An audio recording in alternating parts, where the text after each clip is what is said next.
Make wealth with Latila Money. Be rich finance. Capital is low, money is scarce. It's hard to get by, let alone financial freedom. Yes, hard to accept it. We did not inherit from our grandfather in Egypt.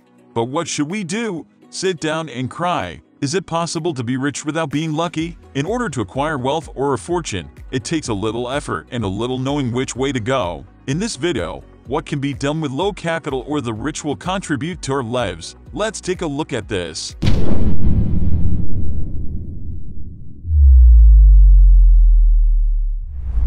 It would be beneficial to add something to our knowledge library in the name of wealth and prosperity. First of all, I must state that you don't need to do anything to stay poor. Sit down where you sit and complain all the time. You can get stability right away. But if you want to increase the quality and well-being of your life, you have to do something. Now, this video will contain very important information that will add value to your life about what can be done to build wealth. At least I hope so. At this stage, if you interrupt the video or comment immediately, are you rich? If you want to tell me about this, woe to me. First, your perspective needs to change. The wealth of others does not enrich you, but the wealth of knowledge changes your life. The diary of the source information I particularly benefited from in this content was the Naval Ravikant book, accompanied by some personal comments. I would definitely recommend buying and reading the book, a book that should be in every library. Ravikant is an extraordinary person and his observations are truly magnificent. Making money is not an action you take, it's a learned skill. You should work too hard until you understand what you need to work on. Seek wealth, not money or status. Wealth is having assets that earn while you sleep. Money is your way of conveying time and wealth. Unfortunately,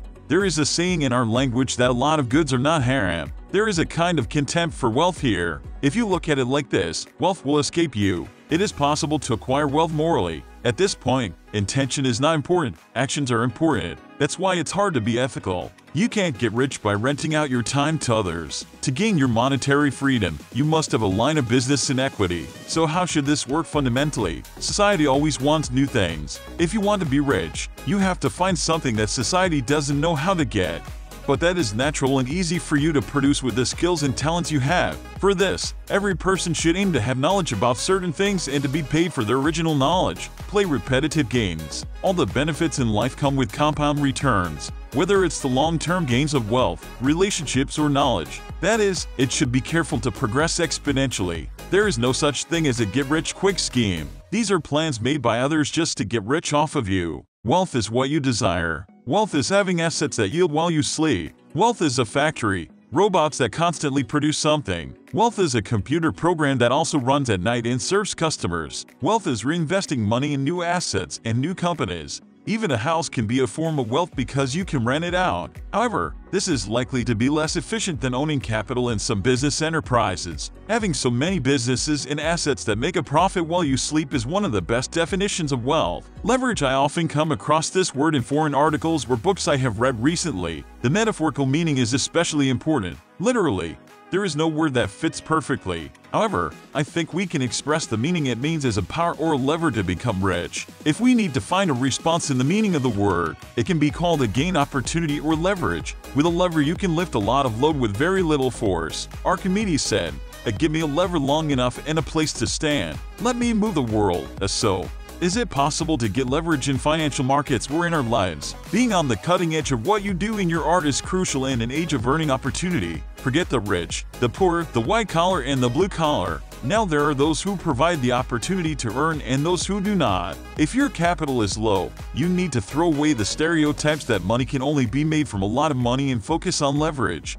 That is, earning opportunities. At this point, the concepts of inputs and outputs gain importance. If you are looking at professions where your inputs are proportional to your outputs, it is very difficult to create wealth for yourself in such a process. Selling a standard home for a reasonable price isn't a great job if you're a real estate agent, because everybody does this. But if you're truly a top-notch real estate agent, then things change. You can find cheap houses, make serious profits, or sell very high-priced houses due to your brand perception in the market. In this sense, real estate inputs and outputs are a disproportionate business. Think of it this way: if you're an employee who works at 9 o'clock in the morning and 5 o'clock in the evening, Your salary will not change no matter what you do. Your output changes when you work the most overtime or barely get a promotion, so your income will increase somewhat. In this type of business, the inputs and outputs are relatively close to each other. The important thing is if there is a disconnection in working hours, inputs and outputs, there are serious opportunities. The higher the creativity component of a profession,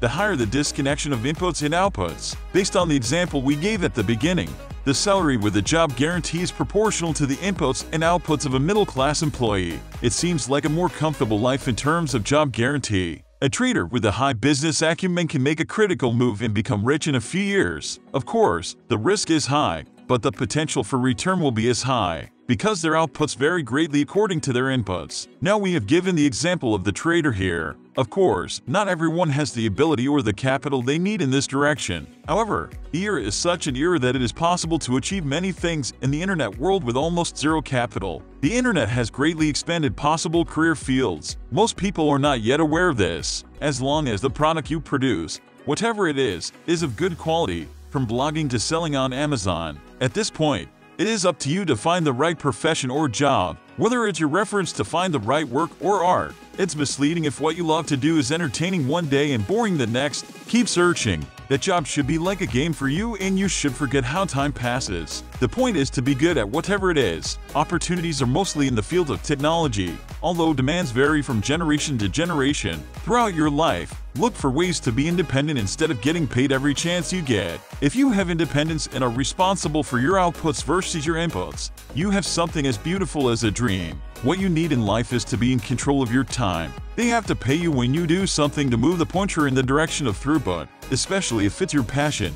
If it's an innate skill and they don't know how you do it, they have to keep paying you to do it. Thanks to these earning opportunities, we can become masters of our own time and earn on outputs, not inputs. Equip yourself with special knowledge, responsibility, and opportunities for profit. Private knowledge is knowledge that you cannot acquire through education. If society can educate you on that subject, someone else can suffice and that person can take your place. Obtaining private knowledge will sound like a game to you, but others will see it as business. Special knowledge is learned through apprenticeships, not through schools. If you don't have a corporate stake, you don't have a path to monetary freedom. Whether you're a doctor or a lawyer, if you're renting your time, you can earn some money.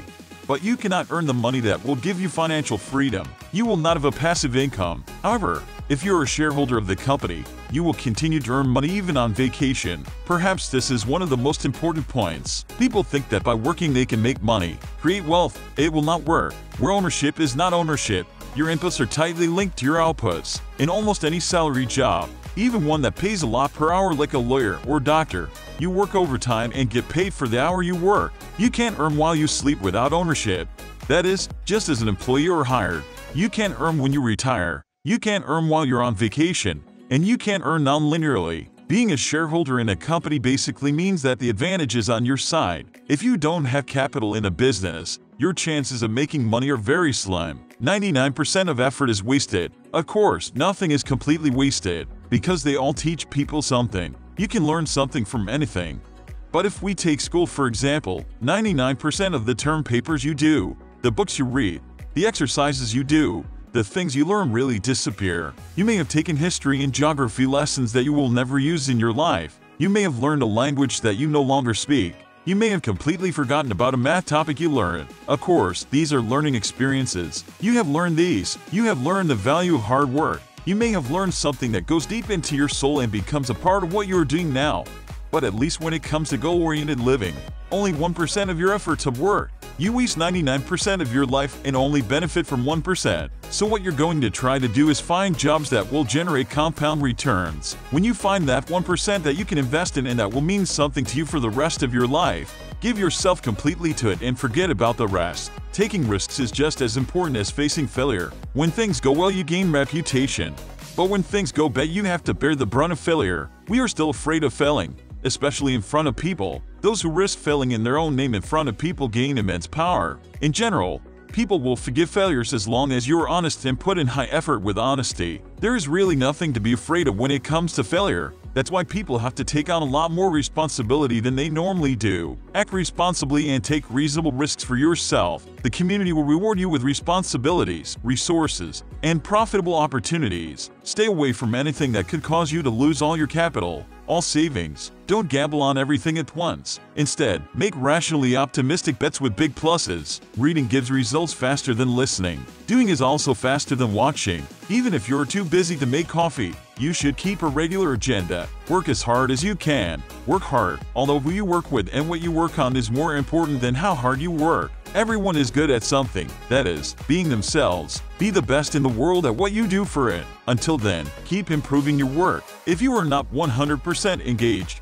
someone else who is 100% engaged will outperform you. Moreover, it will not pass you a little, but to a large extent. Avoid competition for freedom. In essence, competing with people means you're imitating them. That means you're doing the same thing. But every person is different, so don't imitate. The most important skill to become rich is to constantly learn. You have to know how to learn everything you want to learn. Going to school for 4 years, getting your degree and working professionally for 30 years used to be the old money-making model. But things are changing fast now. Now you have to catch up with the pace of a new profession in 9 months, and after 4 years the profession gets old. But in these 3 productive years you can become very rich. The compound return also happens with your reputation. If you have a decent reputation and keep building it over the decades, people will notice. Your reputation will become literally thousands or even tens of thousands of times higher than someone else who is very talented but does not sustain reputational compound growth. When you find the right thing to do and the right people to work with, invest until the end. As long as you stick to it for decades, you can reap real big returns, both in your relationships and in your money. In other words, compound returns are very important in human relations.